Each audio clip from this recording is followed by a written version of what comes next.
Now look, I want you to sit with me for a minute on this one, because it touches something closer to home than most of what comes out of Washington these days. It's the afternoon of June 17th, 2026.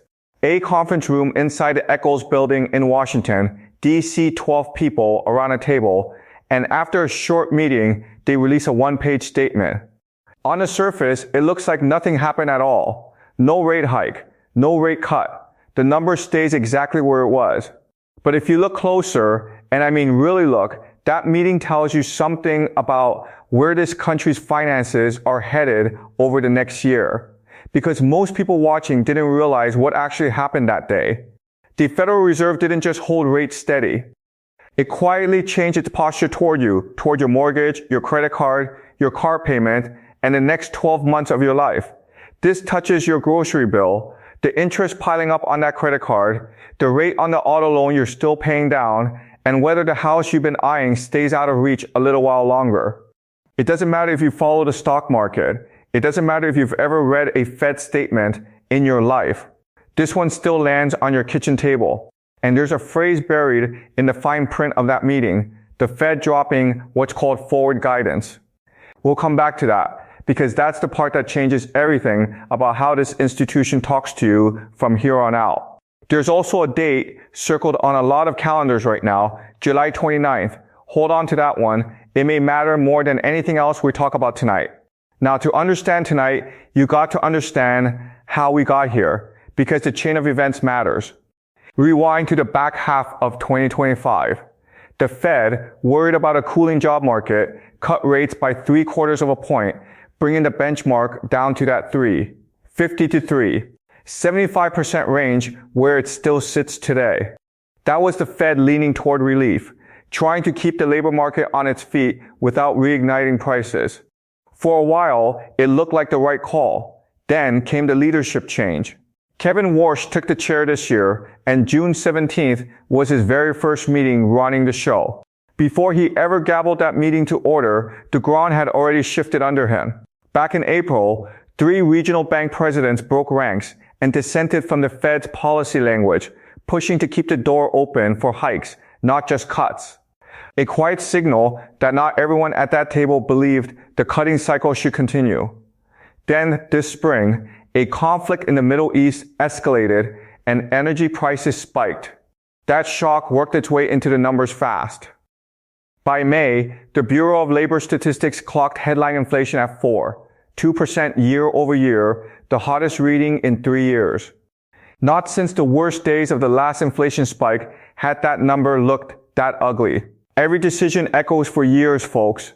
What we're watching right now is the echo of a choice made back in late 2025 when the Fed cut sharply into an economy that still had inflation embedded in it and then got hit with an outside energy shock it never saw coming from a war half a world away. So Chairman Warsh walked into his first meeting holding a rate that suddenly looked too loose for the moment, not too tight. He inherited somebody else's bet right as the odds shifted. And for those of you who remember 2022, when inflation cracked above 9% and this country went through the fastest run of rate hikes in a generation, this moment carries an echo of that too. Smaller in scale so far, but the same basic mechanics. An outside shock hits energy prices bleed into everything else you buy, and a central bank that thought it had the problem contained finds itself back at square one. Nobody in that building wants a repeat of 2022. That fear is sitting at the table with them at every single meeting, whether they say it out loud or not. Let me be precise, because the details matter more than anybody's spin. On June 17th, the Federal Open Market Committee voted 12-0 to hold the federal funds rate at 50 to 3, 75% the 4th straight meeting without a change. The board also kept the interest rate on reserve balances steady at 65%. That May inflation report I mentioned, 4.2% headline, came alongside a core reading which strips out food and energy running at 3%. Both numbers moving the wrong direction, both well above the Fed's stated 2% target. Along with the decision, the Fed released fresh economic projections. They revised their forecast for 2026 inflation sharply upward to 6%, nearly a full point higher than what they projected back in March. They lowered their growth forecast for this year to 2%, down from 4%. They see unemployment drifting up to 3% this year and next. And on the so-called dot plot, the anonymous grid where each official marks where they think rates should land. The median projection for the end of 2026 jumped to 8% up from 4% just 3 months earlier. 9 of the 19 officials who submitted projections now see at least one rate hike this year. 6 of those 9 see 2. Only 9 see no move at all, or possibly a cut. Chairman Warsh himself declined to submit a dot at all, telling reporters afterward, in his own paraphrased words, that he didn't think the exercise was helpful to how policy actually gets made, and that a broader review of how the Fed communicates, including press conferences, the dots, even meeting transcripts, is coming.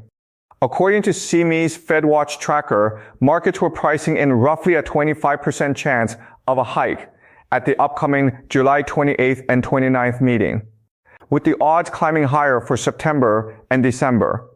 And it's not just the doves getting nervous. Bank of America broke from the Wall Street consensus entirely, forecasting 3 separate rate hikes before the year is out. Layer on top of that, the Fed's annual stress test results came back that same month, and all 32 of the largest banks in this country passed, clearing them to keep paying out dividends and stock buybacks even as households brace for tighter credit. 2 different Americas moving in 2 different directions out of the same set of numbers. And just a few weeks after that June meeting, Chairman Warsh traveled to Central Portugal for the European Central Bank's annual gathering of central bankers, where he told the room that inflation risks had eased somewhat in the weeks since, but he was careful, very careful, to stress that the Fed's commitment to that 2% target hadn't moved an inch, and that the strategy for getting there would keep evolving as the data comes in. Now let me put my analyst hat on for a minute, because the strategy here is worth examining. Dropping forward guidance isn't a small technical tweak. For years, the Fed has told markets roughly what to expect meeting to meeting. It was a security blanket, a way of saying here's where we're likely headed so businesses and families could plan around it. Taking that away means the Fed keeps its options wide open, but it also means you and I get less warning before the next move. That's a deliberate choice by a new chairman who wants maximum flexibility and minimum obligation to a promise he might have to break. Think of it like a captain who used to announce every course change over the intercom and just decided to stop. The ship might still get where it's going, but the passengers are going to feel every turn a little more sharply. So, who actually benefits from a Fed that keeps borrowing costs elevated while growth cools? Ask yourself that. Savers, for one.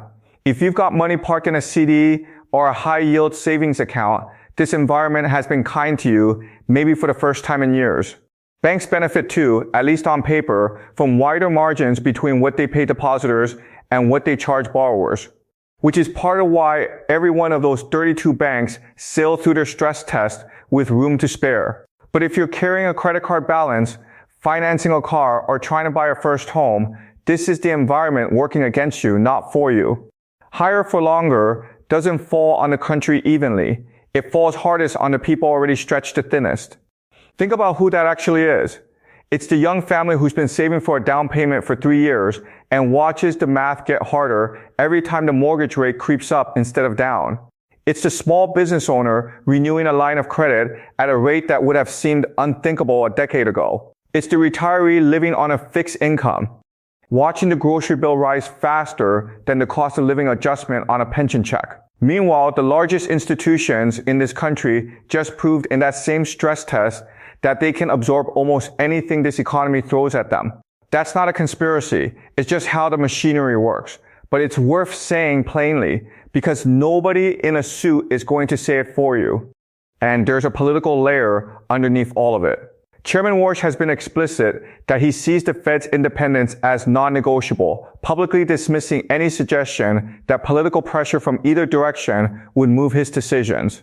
That's the Fed trying to insulate itself from a Washington that, on both sides of the aisle, would love to see borrowing get cheaper heading into an election cycle. The honest read is that this Fed is choosing to fight an inflation shock that largely started overseas, in an energy market this country doesn't fully control, rather than bend to domestic political convenience. Whether you think that's principled or stubborn probably depends on how your own household budget is holding up right now. Now I want to be fair here, because this isn't about one party. It would be easy for me to just point fingers across the aisle and call it a night. But let me say something my own side won't want to hear. The rate cuts at the end of 2025. The ones a lot of folks cheered as relief for working families arguably came a little too fast, a little too far, right as inflation still had embers left in it. When that Middle East energy shock hit this spring, there was less of a buffer left to absorb it. That's not a partisan failure. That's a judgment call that didn't age well, made in good faith by people trying to help. And on the other side, the instinct in certain corners of this town to lean on the Fed publicly, to treat it like just another lever of political power, deserves just as much criticism. An independent central bank only works if everybody respects the fence around it. It doesn't do you any good. It doesn't build trust. It doesn't fix the price of eggs. So where does this leave us? I see 3 roads from here, and I want to be honest about all of them. Scenario A, the best case. That Middle East conflict cools off in the coming weeks, energy prices ease back down at the pump and in the utility bill, and the inflation numbers we see over the summer start trending toward that 2% target on their own. In that world, the Fed holds steady at the July 29th meeting we've been circling, skips a hike altogether, mortgage rates stay roughly where they are instead of climbing further, credit card APRs stop creeping upward, and by year's end, we're looking at a soft landing nobody thought was still possible back in June. It's the scenario every family budgeting month to month is quietly hoping for, even if they've never once read a Fed statement. Scenario B, the muddle. The Fed holds this month, buys itself more time, but the data doesn't cooperate enough to rule out action later. 1 quarter point hike lands sometime in September or December. Mortgage rates and credit card APRs tick up modestly rather than dramatically, the difference between an inconvenience and a crisis. And households absorb it the way they've absorbed the last few years, unevenly, with some families barely noticing and others feeling every basis point on a variable rate loan. This is the rule most consistent with what that dot plot is already telling us. And if I had to bet tonight, this is where I put my chips. And scenario C. Here's the one that keeps me up at night.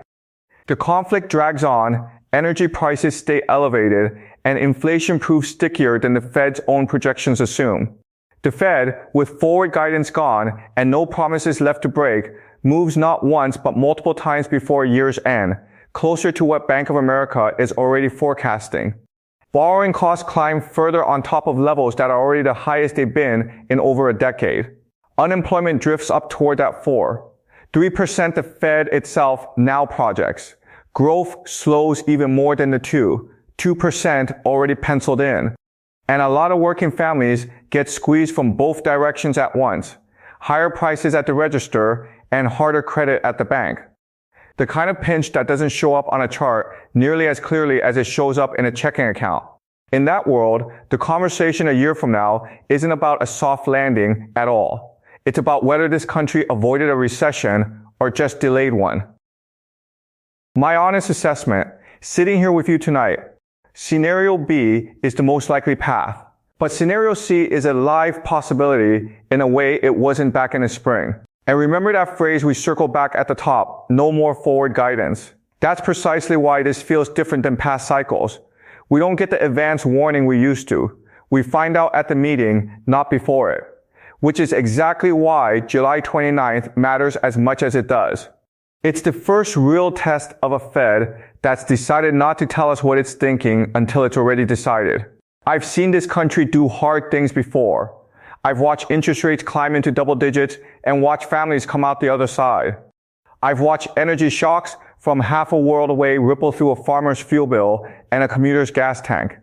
And I've watched this country adjust, grumble, tighten its belt, and keep going. I believe we can do it again, but only if we go in with our eyes open, not our heads in the sand. So here's what I'm asking of you. Don't wait for July 29th to find out where you stand. Look at your own budget tonight. Your credit cards, your adjustable rate, anything. Your savings account sitting there finally earning something, and know where you're exposed before the Fed tells you. And don't just watch this unfold from the couch. Talk to your neighbor about it. Talk to your kids about it, especially the ones out there shopping for their first home in this market. Stay engaged with the people who represent you on both sides of that aisle, and hold every one of them and the Fed itself to the same standard of honesty. That's what I'm asking you to think about tonight. God bless and take care of each other.